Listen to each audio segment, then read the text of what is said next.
Hello అండి. ఈరోజు చేయబోయే రెసిపీ ఎంతో రుచిగా కమ్మగా ఉండే ఫంక్షన్లో మజ్జిగ చారులాగా అయితే చేయబోతున్నాను. ఫంక్షన్లో మజ్జిగ చారు అయితే ఇలానే చేస్తారు. చాలా రుచిగా ఉంటుంది. మీరు కూడా ఒకసారి ఇలా ట్రై చేయండి. మీకు నచ్చుతుంది. నా వీడియో చూసే ముందు ప్లీజ్ ఒక లైక్ అయితే ఇవ్వండి. ఇంకో కొంతమందికి రీచ్ అవుతుంది. నా వీడియో కనుక మీకు నచ్చితే ప్లీజ్ సబ్స్క్రైబ్ కూడా చేయండి. ప్రతి వీడియో మీకు వస్తుంది. ముందుగా అయితే వీడియోలోకి వెళ్ళిపోదామా. ముందుగా ఒక బౌల్ తీసుకోండి. ఆ బౌల్లో ఒక్క కప్పుడు వరకు పెరుగు వేసుకోండి. ఈ మజ్జిగ చారుకి బాగా గడ్డ పెరుగు అయితే బాగోదు. కొంచెం గిలకొట్టుకుని కొద్దిగా వాటర్ వేసుకోండి. ఇలా కొద్దిగా వాటర్ వేసుకోండి. వాటర్ వేసుకుని బాగా కలుపుకోండి. మళ్ళీని కొప్పుడు పెరిగి కొప్పుడు వాటర్ వేసుకుంటే కరెక్ట్గా సరిపోతుంది. ఇప్పుడు మిక్సీ జార్ తీసుకోండి. ఒక స్పూన్ ఆవాలు వేసుకోండి. చిన్న అల్లం ముక్క వేసుకోండి. మెత్తగా మిక్సీ పట్టుకోండి. ఇలా మెత్తగా మిక్సీ పెట్టేసుకున్నాక ఒక చిన్న ఉల్లిపాయ కట్ చేసుకుని వేసుకోండి. 2 పచ్చిమిర్చి కూడా వేసుకోండి. ఇప్పుడు కొంచెం బరగ్గా మిక్సీ పట్టుకోండి. ఇలా మిక్సీ పట్టి మజ్జిగ చారు పెట్టుకుంటే టేస్ట్ అయితే మామూలుగా ఉండదు. అదేనండి అన్నానుగా ఫంక్షన్లో మజ్జిగ చారులాగా ఉంటుందని. టేస్ట్లో అయితే ఏమాత్రం తగ్గదు. మీరు ఒకసారి ఇలా ట్రై చేయండి. ఇలా బరగ్గా మిక్సీ పట్టుకోవాలి.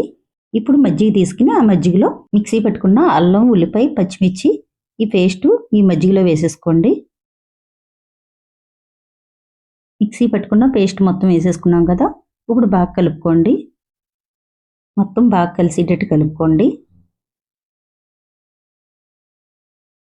ఇప్పుడు తగినంత సాల్ట్ వేసుకోండి. సాల్ట్ వేసుకున్నాం కదా. సాల్ట్ మొత్తం అందులో కలిసేటట్టు కలుపుకోండి. కలిపేసుకున్నాం కదా. ఇప్పుడు స్టవ్ ఆన్ చేసుకుని స్టవ్ మీద ఒక గిన్నె పెట్టుకోండి. తాలింపుకి కొద్దిగా ఆయిల్ వేసుకోండి. ఆయిల్ కాగాక తాలింపు సరుకులు వేసుకోండి. తాలింపు సరుకులు ఏం కావాలో చూద్దాం. జీలకర్ర, ఆవాలు, మెంతులు, కరివేపాకు, ఎండుమిర్చి ఈ పోపు దినుసులన్నీ వేసుకోవాలి. ఆయిల్ కాగాక ఈ పోపు దినుసులన్నీ వేసుకుని ఫ్రై చేసుకోండి. పోపు దినుసులన్నీ ఫ్రై చేసేసుకున్నాక ఇప్పుడు పచ్చిమిర్చి వేసుకోండి. కొద్దిగా ఉల్లిపాయ ముక్కలు వేసుకోండి.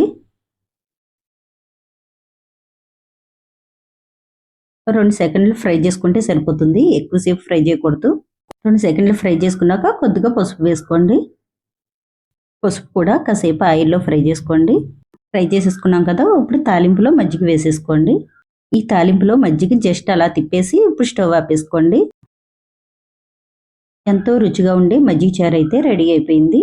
బాగుందని నేను చెప్తే మీకేం తెలుస్తుంది. ఒకసారి మీరు ట్రై చేయండి. పక్కా మీకు నచ్చుతుంది. ఫంక్షన్లో మజ్జిగ చారులాగా చాలా రుచిగా ఉంటుంది. మీరు ట్రై చేసి ఎలా ఉందో కామెంట్ బాక్స్లో అయితే కామెంట్ చేయండి. నా వీడియో కనుక మీకు నచ్చితే మీ ఫ్రెండ్స్కి, బంధువులకి షేర్ కూడా చేయండి. అలాగే సబ్స్క్రైబ్ చేయడం అస్సలు మర్చిపోవద్దు.